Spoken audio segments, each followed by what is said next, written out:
Good evening, friends. It's Chris Angel coming at you for another episode of Marketing for the Rest of Us. And not just any other episode, it is 361. That means we're 4 days out from 365. That's pretty exciting, frankly. And it all started with this pull, this calling, this sense of, I have a conversation to lead. I want to lead this conversation. Now, am I the world's greatest marketer? No. Are there people who produce way more results in marketing than me? Yeah. But I feel called and led to lead this conversation. Why? Because I've seen so many of you, right, from the same tribe as me, who feel, well, we're not willing to sell out for marketing. We're not willing to sell out on our values in order to manipulate someone into a sale. And I think that our group is underrepresented in the space of marketing, right? There's not much training for us as it relates to marketing. It seems like everything out there for marketing is just one big hustle. So, over a year ago, it's been a long time now, but a year ago, I started this conversation in this show called Marketing for the Rest of Us, because I felt like the rest of us needed to have a conversation about how do we market? How do we be visible in this day and age so that we're not forgotten or invisible? How do we show up in the space of marketing in a way that is congruent and aligned with who we are? So, that's what I want to talk about tonight. Who are you not to lead? Who are you not to lead? What I encounter so many times from all of you is this idea like, I don't know what to say. That's one way it shows up. You say, I don't know what to say, which is not really true. You feel a passion and a calling in your life, and it's not that you don't know what to say. It's that you don't know how to shape it, right? You have many things to say. You even know the direction of the conversation you're here to lead. You sort of know who it's for. You sort of know the transformation or the difference you want to make. But when it comes to leading a conversation, you get tongue-tied and in your head, and then it stops you from actually turning on the camera and saying what you want to say. So another way that can sound, besides I don't know what to say, is like, well, who am I to lead, right? Like I'm not the top of the top. I'm not the expert. I'm not the whatever, fill in the blank. Because you think in some comparison game, somebody is further down the road than you. Well, congratulations, you're right. There's always somebody further down the road than you. And so this conversation of leading, this conversation of leading is not about you leading whether you're valid or not, right? Or leading from I've earned my stripes, and so now I can finally lead people. No, if you've been called, then what else is there? The only thing you have, if you want to feel on purpose, if you want to feel in alignment, because your soul keeps calling you to lead, if you want to feel in alignment, then what there is to do is simply lead, regardless of credentials, regardless of results. By the way, regardless of results, some of you are waiting till you have 1 million results to lead. And I get it. I understand. I have felt that way. Yes. I've been teaching marketing for years.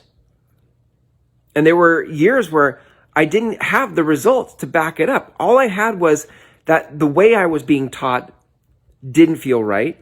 And I had a hunch about a different way to do it. And so sometimes, gang, it starts off as a hunch, a theory.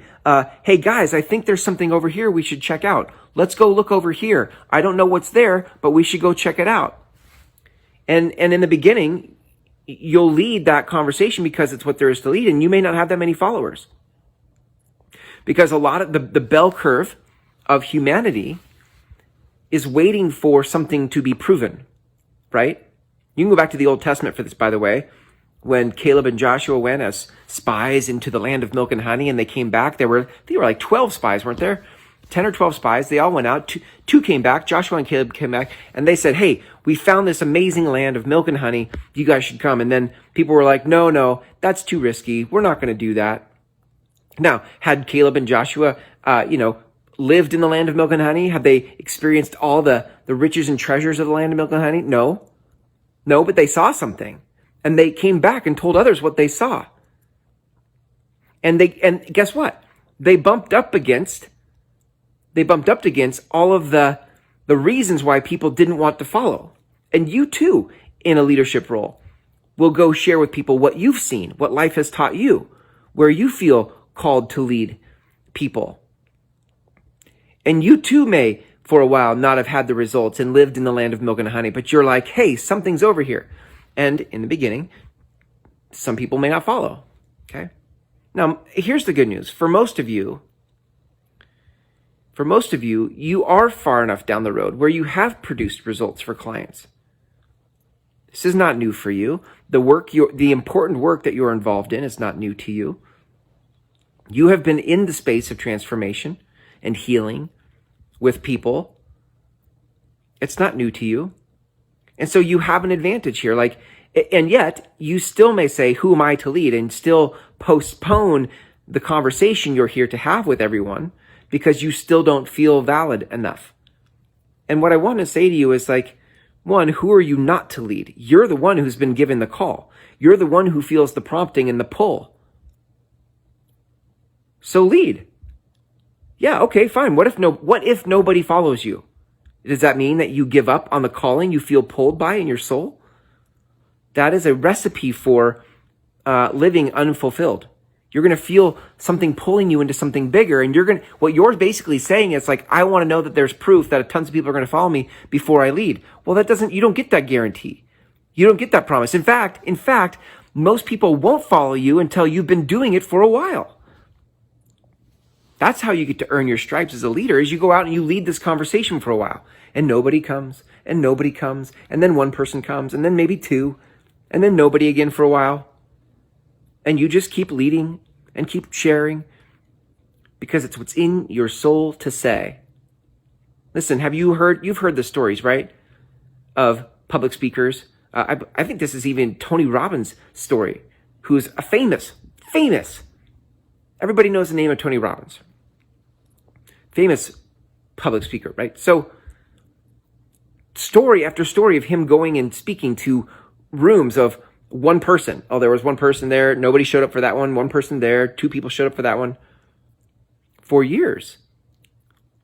And yet he still felt called to lead the conversation and showing up even when nobody else would. So look, what I want you to know is if you feel called to lead, then all there is to do is lead. And if nobody shows up, great. Then keep leading. And nobody shows up again, and great. Keep leading, right? You can come in, bud. You just keep going. That's what leaders do. You just keep showing up and you just keep leading. So, if you're asking yourself, who am I to lead? I want you to know that you are the one who's been called to lead. If that's in your soul to say, then say it, right? That's what there is to do. Thanks for hanging out with me in this episode, gang. If you'd like to learn more about how I teach you to market, right? How do you lead a conversation? You can go to groundswellmethod.com. Check out the videos there waiting for you. And on the last page is an application button. Thanks for hanging out with me in this episode. Until tomorrow, here's to you leading the conversation you're here to lead.